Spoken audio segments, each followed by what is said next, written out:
Hello everyone, कैसे हैं आप सब।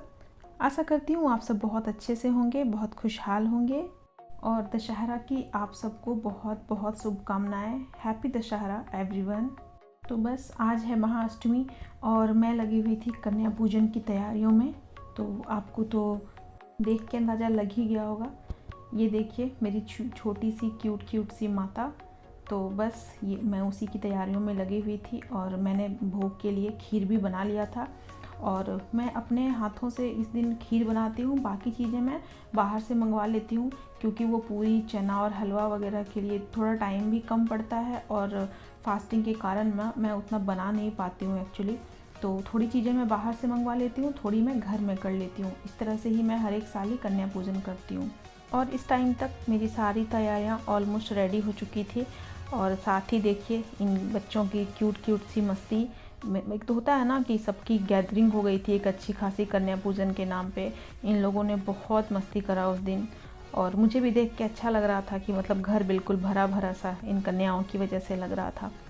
तो सबसे पहला जो प्रोसेस होता है कन्या पूजन का, वो होता है सारे जो भी देवियाँ होती हैं, जो भी बच्चियाँ आती हैं, उनकी पैर को धो के उनको अच्छे से पोंछना।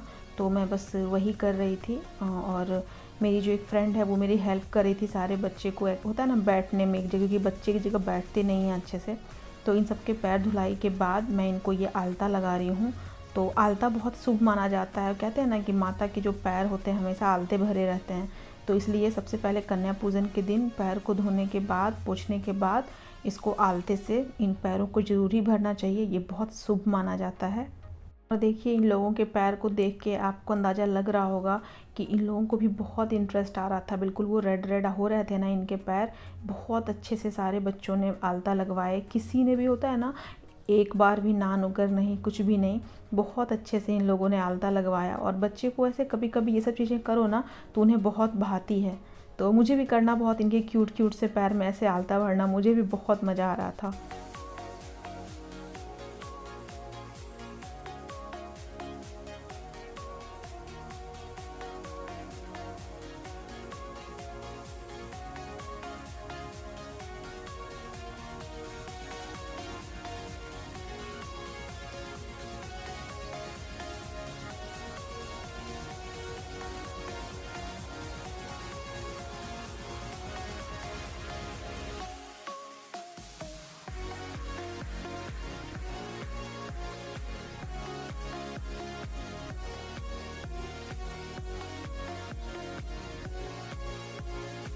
इनके पाँव को आलते से भरने के बाद ये चुनरी डालने की विधि होती है, जिसमें कि सारी कन्याओं के सर पे एक ऐसे चुन्नी रखी जाती है।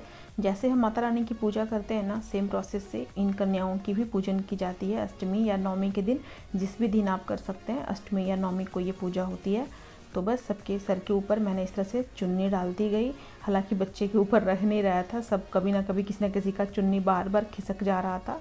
तो क्योंकि चुन्नी छोटी थी ना और क्लिप्स वगैरह लगा दो तो वो बच्चे रखते हैं, लेकिन मैंने बस 1-2 मिनट के लिए इन लोगों को रखने बोला। सभी ने अच्छे से रख भी लिया।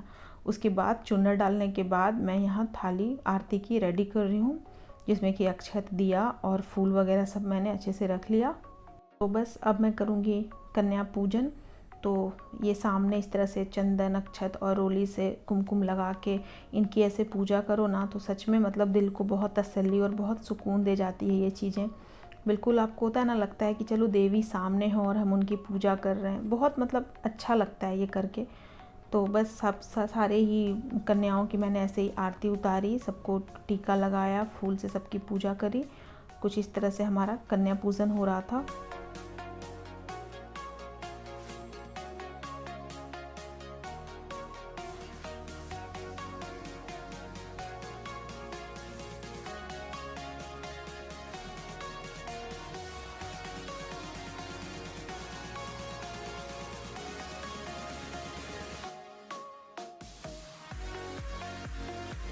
और कन्या पूजन करने के बाद मैंने इन सब की कन्याओं की थाली लगाई। तो थाली में मैंने बस एक बनाना, थोड़े से चिप्स और एक चॉकलेट और थोड़ी सी खीर जो मैंने बनाई थी वो रखी थी। मैं बताऊं, इन चीज़ों को कन्या को परोसने का सबसे बड़ा फ़ायदा क्या मिलता है। ये सारे बच्चे ना बिना किसी नौटंकी टेंशन के आराम से ये चीज़ें खा लेते हैं।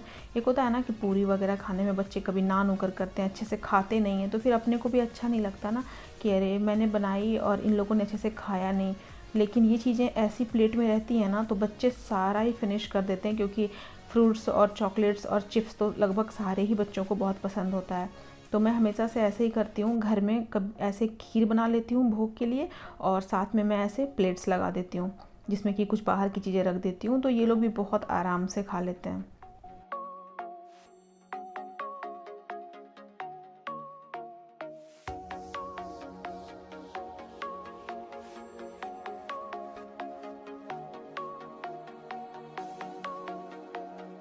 और कन्या भोजन होने के बाद उनको उपहार स्वरूप हमें कुछ देना चाहिए, जैसे कि बहुत लोग पैसे देते हैं या फिर बहुत लोग खिलौने या स्टडी मटेरियल। तो मैंने भी इन लोगों के लिए ये स्टडी मटेरियल ही पैक करवाया था, सारे लोगों के लिए, सारे कन्याओं के लिए, और साथ में ये अपना एक बटुक, क्योंकि 8 कन्याओं के साथ एक बालक मतलब बटुक का होना भी ज़रूरी होता है कन्या पूजन में। तो सबको गिफ्ट वगैरह देने के बाद सबको अच्छे से प्रणाम किया जाता है, फिर इन कन्याओं की विदाई होती है। तो कुछ इस तरह होती है हमारे इधर कन्या पूजन की। हेलो एवरीवन, कैसे हो आप सब। महाअष्टमी की बहुत बहुत शुभकामनाएं आप सभी को। तो किस तरह से आप लोग फेस्टिवल सेलिब्रेट कर रहे हो ज़रूर मुझे बताना। और मेरी आपने देख ही रहे होंगे अभी तक मैं दिन भर मेरा कन्या पूजन और भोग के लिए मैंने खीर वगैरह बनाए थे, तो दिन भर वही चला। ट्रस्ट मी, मेरे बैक टू बैक वर्क जा रहे थे। मतलब सुबह से ऐसा हुआ है कि मैं बस 1 कप चाय पी के मेरा पूरा दिन गया है।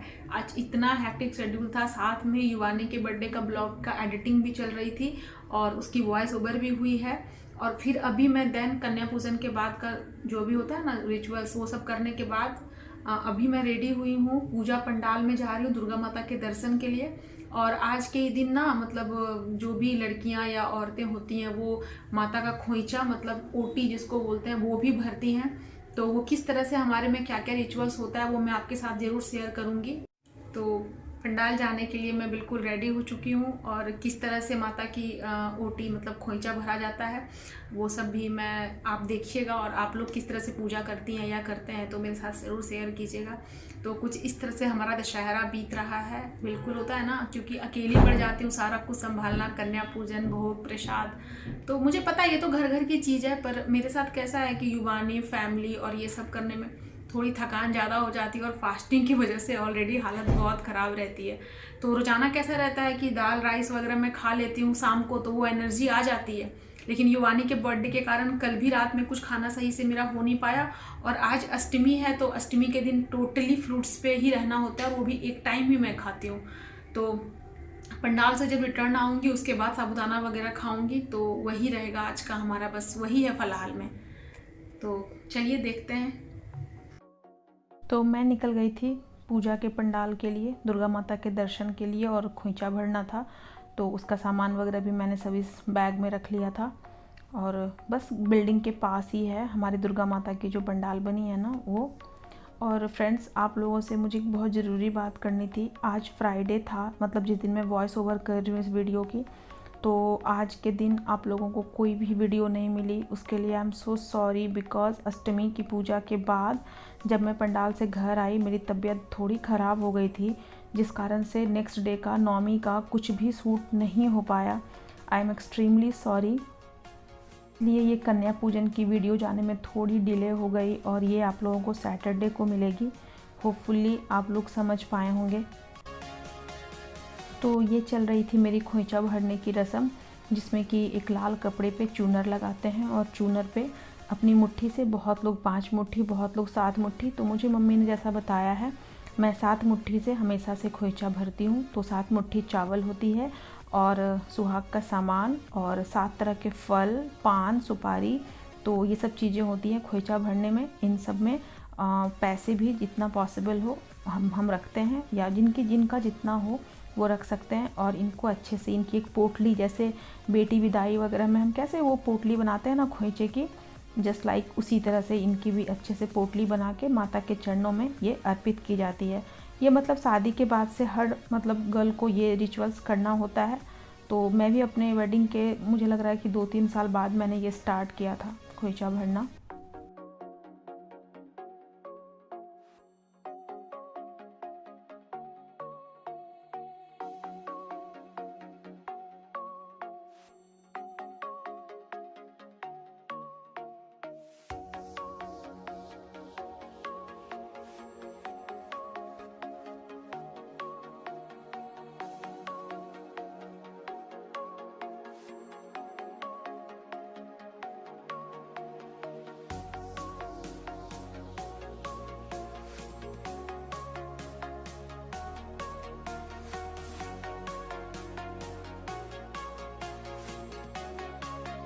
और कोरोना प्रोटोकॉल के कारण ऊपर जाके, हर साल तो मैं ऊपर जाके खोइचा खुद से वहाँ रखती थी माता के चरणों में, बट इस बार पॉसिबल नहीं हो पाया क्योंकि किन्हीं को भी ना अंदर ज़्यादा रश नहीं करना था ना, तो अलाउड नहीं था कि आप ऊपर जा सकें। तो थोड़ी दूरी से ही पोटली बना के पंडित जी को दे दिया मैंने और उन्होंने जाके ऐसे माता के चरणों में रख दिया। तो खैर कोविड को देखते हुए तो हम सबको गाइडलाइंस फॉलो करना ही चाहिए, तो उसी चीज़ को ध्यान में रखते हुए मैं ऊपर जाके दर्शन नहीं कर पाई। माता का दर्शन थोड़ा दूरी से ही करनी पड़ी इस बार। फ्रेंड्स, आशा करती हूँ कि आपको मेरे ये कन्या पूजन ब्लॉग आई हो पसंद। अगर हाँ तो प्लीज़ लाइक सब्सक्राइब देना बिल्कुल ना भूलें। बहुत जल्द हाजिर होंगी एक नई वीडियो के साथ। तब तक के लिए take care everyone. Mata Rani आपके लाइफ में हमेशा अपरंपार खुशियाँ बनाए रखे। Have a nice day, bye.